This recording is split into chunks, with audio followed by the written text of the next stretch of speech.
학성 스님이 마음 공부하는 이들에게 전하는 말. 만불삼방 1편 봉안사 5년 주제스님 시봉하기. 밥 먹고 차 마시는 일을 다반사라 하듯이 주제스님 다과까지 일상의 다반사 모든 일을 전부 거들었다. 매 초하루 보름마다 주제스님의 머리를 깎는 삭발도 소년행자의 몫이었다. 도르코 면도날을 사와서 사리나무 끝을 쪼개고 끼운 뒤 손가락으로 단단히 잡고 밀거나 아니면 면도기의 한쪽 날개를 잘라낸 채로 밀어서 머리카락을 깎아들였다. 늦가을이 되면 더 추워지기 전에 문종이를 새로 발랐다. 종이를 자르고 풀을 쓰고 붙어있던 종이를 떼고 문풍지까지 붙이고 하면서 법당부터 요사체까지 전부 하자면 대중이 전부 나서서 하루 종일 걸리거나 아니면 이틀거리로 해야 하는 일이었다.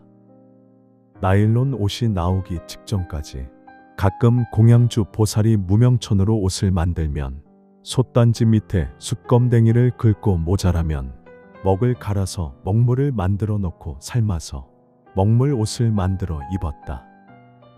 60년대 당시에는 그야말로 의식주 거의 모든 일을 주제스님과 공양주 보살과 소년행자가 절에서 직접 해결했다. 그러니 행자의 일상생활 자체가 전부 고행이었다. 소년행자는 공양 준비를 거들고 밥상을 차리고 설거지를 하면서 순간순간 생각했다. 내 몸을 운전하는 내 몸의 운전기사인 이 마음은 도대체 무엇인가? 이 마음은 어떻게 생겨나서 어떻게 소멸하는가? 싫은 것을 싫어하지 않거나 좋은 것을 좋아하지 않을 수는 없을까? 즉, 내 마음을 내 맘대로 할 수는 없을까? 반복되는 고행 속에서도 마음을 찾는 탐구와 보살행을 위한 구체적 설계는 잠시도 그치지 않았다. 청소하기. 절에서의 모든 작업은 1인 동시에 수행이었다. 사소한 일도 어느 것 하나 수행 아닌 것이 없었다. 도량 청소하기 또한 행자가 해야 할 큰 수행과제였다. 법당, 주제스님 방, 요사체 방, 마루는 수시로 쓸고 닦았다. 청소는 중요한 수행의 일과로서 그 방법을 주제스님으로부터 세세하게 가르침 받았다.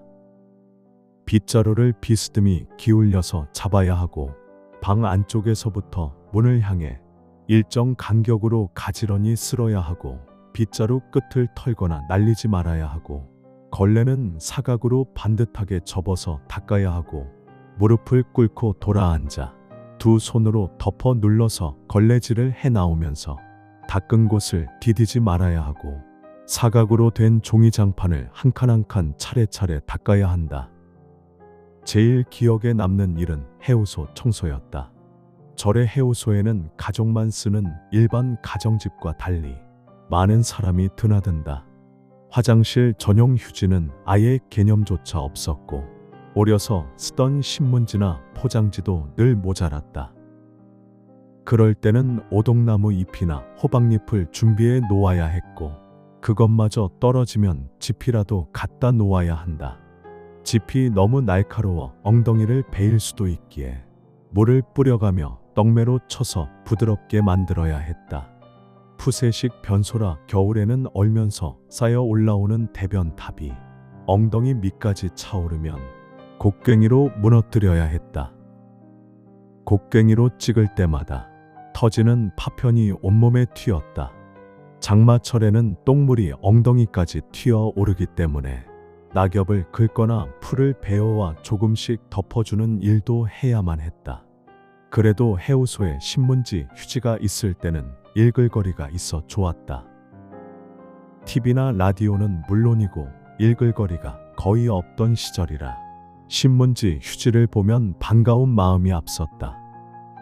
인간 세상사 하나도 쉬운 일이 없었다. 해우소 청소를 하면서 겉으로 보면 별일 없어 보이지만 들여다보면 온갖 문제들이 도사린 게 인간사란 생각이 들었다. 어쩌면 인간사란 일이도 복잡하고 다단한가. 뒷일 처리 하나도 일이 쉽지 않으니 말이다. 이 복잡한 인간 세상을 어떻게 살아야 잘 사는 길인가. 그것도 인생이란 단 한 번밖에 살 수 없으니 말이다. 그리고 해우소 청소를 할 때마다 생각나는 것은 해우소와 법당의 중요성의 차이였다. 사람들은 향 피워 올리며 부처님을 모시는 법당은 거룩하고 냄새나는 해우소는 더럽고 하찮은 장소라고 생각한다. 그러나 소년이 볼 때 법당과 해우소는 그 중요성에 아무런 차이 없었다.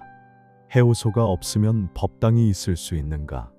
사람이 변 볼 곳이 따로 없다면 부처님을 모실 곳도 따로 없다. 해우소가 없어 사람들이 여기저기 아무데나 마구 변을 본다면 어떻게 살겠는가? 그렇게 보면 해우소가 있어 법당이 있을 수 있다. 소녀는 해우소 청소를 하며 마음속에 깊이 새겼다.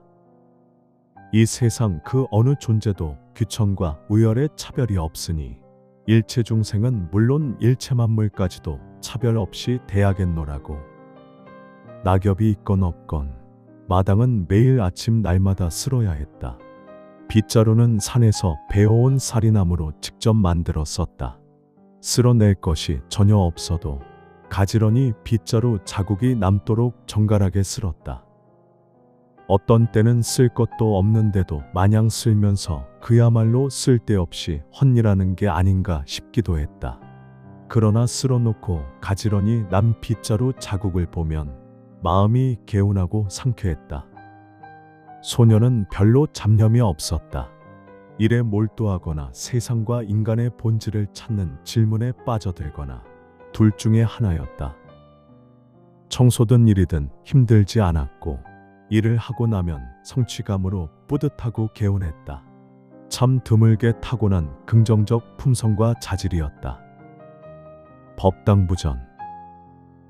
법당부전은 행자의 가장 중요한 수행으로서 새벽 4시부터 시작한다. 그러니 소년행자는 반드시 매일 새벽 4시 이전에 일어나야 한다. 정확히 4시 정각에 시작하려면 3시 40분에는 일어나야 한다. 제일 먼저 찬물로 세수를 한 다음 불전에 청수를 올리고 향과 초를 켠다. 큰 목탁을 어깨에 둘러매고 도량과 도량의 대중들과 사방의 온갖 생명과 영령들까지 깨우는 도량석 연불을 한다. 연불과 함께 종을 치는 종송을 마치면 40분 정도의 시간이 흐른다. 이렇게 예불 준비가 다 되면 주지스님이 올라오고 행자가 목탁을 치면서 예불을 진행한다. 주지스님은 마지막에 모든 신도들과 일체 중생들을 위한 축원을 올린다. 예불은 새벽, 정오, 저녁, 하루에 3번이다. 그렇게 단 하루도 빠짐없이 예불을 올렸다. 정오에 올리는 예불은 사시맞이 혹은 사시불공이라 한다. 아침 저녁 조석의 불보다 길고 복잡하다.